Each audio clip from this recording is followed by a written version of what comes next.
नमस्कार मित्रों, RVIS PCS classes में आप सभी का स्वागत है। आज हम भारतीय संविधान के अति महत्वपूर्ण प्रश्नों को लेकर आए हैं, जो कि विभिन्न पीसीएस परीक्षाओं में एवं अन्य परीक्षाओं में पूछे गए हैं। चलिए शुरुआत करते हैं बहुत ही महत्वपूर्ण प्रश्नों से। ये सभी प्रश्न बहुत ही महत्वपूर्ण हैं, सभी परीक्षाओं के लिए उपयोगी हैं, रोजगार प्रदान करने में एक अहम भूमिका निभाते हैं। पढ़िए और जीवन में आगे बढ़िए। प्रश्न है, एक संघीय राज्य व्यवस्था में सम्मिलित है। संघीय राज्य व्यवस्था में आपका संघ और राज्य के बीच संबंध ये सम्मिलित है। राज्यों के मध्य संबंध, समन्वय के लिए तंत्र और विवादों को सुलझाने के लिए तंत्र, ये सभी संबंधित है एक संघीय राज्य व्यवस्था में। तो ए आंसर आपका सही है। भारतीय संविधान के किस भाग में केंद्र राज्य विधायी संबंध दिए गए हैं? तो भाग 11 में केंद्र राज्य विधायी संबंध दिए गए हैं। भारतीय संविधान के भाग 11 अध्याय 1 में केंद्र राज्य विधायी संबंध अनुच्छेद 245 से अनुच्छेद 255 के मध्य निरूपित किए गए हैं। ठीक है, भाग 11 अनुच्छेद 245 से 255 तक।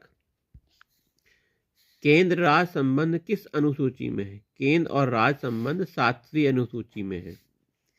भारतीय संविधान के अनुच्छेद 246 के तहत केंद्र राज्यों के मध्य विधायी शक्तियों के बंटवारे के लिए 3 सूचियां हैं: संघ सूची, राज्य सूची, समवर्ती सूची, जिन्हें संविधान की 7वीं अनुसूची में वर्णित किया गया है। विधायी शक्तियों का केंद्र तथा राज्यों के मध्य वितरण संविधान की किस अनुसूची में से एक है? तो विधायी शक्ति का केंद्र और राज्यों के मध्य वितरण 7वीं अनुसूची में है। महत्वपूर्ण प्रश्न है, भारतीय संविधान में अवशिष्ट शक्तियां किसमें सन्निहित हैं? भारतीय संविधान में जो अवशिष्ट शक्तियां हैं वो संसद में सन्निहित हैं।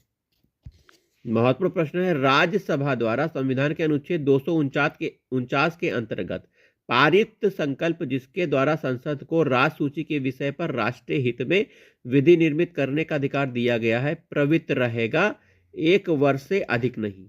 1 वर्ष से अधिक नहीं, याद रखिएगा। प्रश्न है, निम्नलिखित में से किस अनुच्छेद के अनुसार भारतीय संविधान अंतर्राज्यीय परिषद के संबंध में प्रावधान करता है? 263 अनुच्छेद अंतर्राज्यीय परिषद के बारे में संविधान बताता है। एक अंतर्राज्यीय परिषद की स्थापना की जा सकती है, राष्ट्रपति के द्वारा की जाती है अंतर्राज्यीय परिषद अनुच्छेद 263 के तहत।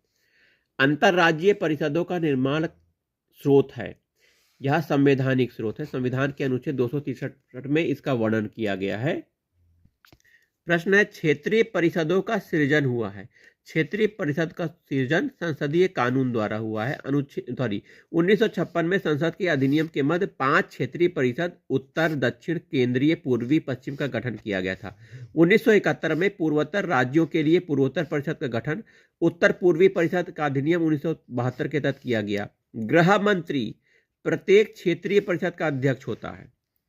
निम्नलिखित में कौन क्षेत्रीय परिषद का अध्यक्षता करता है? तो भारत का गृह मंत्री क्षेत्रीय परिषद का अध्यक्षता करता है। प्रश्न बहुत महत्वपूर्ण है, सरकारिया आयोग की सिफारिशों का संबंध है केंद्र राज्यों के पारस्परिक संबंधों से है। ठीक है, सरकारिया आयोग याद रखिएगा। बहुत ही महत्वपूर्ण प्रश्न है, केंद्र तथा राज्य सरकारों के मध्य राज्यों के मध्य आर्थिक संबंधों की विवेचना किस अनुच्छेद में की गई है? केंद्र और राज्य के बीच आर्थिक संबंध अनुच्छेद 268 से लेकर 281 तक इसका वर्णन किया गया है। प्रश्न महत्वपूर्ण है, भारत के संविधान के किस अनुच्छेद में करों को केंद्र सरकार द्वारा लगाया तथा एकत्रित किया जाता है लेकिन केंद्र राज्य के बीच वितरित किया जाता है? अनुच्छेद 270 में इसका प्रावधान है। भारतीय संविधान के अनुच्छेद 270 के तहत प्रावधानित है कि संघ सूची में निर्दिष्ट सभी कर शुल्क अनुच्छेद 268, 269, 269 का में निर्दिष्ट करों शुल्कों को छोड़कर भारत सरकार द्वारा लगाए और एकत्रित किए जाएंगे। इन्हें संघ और राज्य के मध्य वितरित किया जाएगा।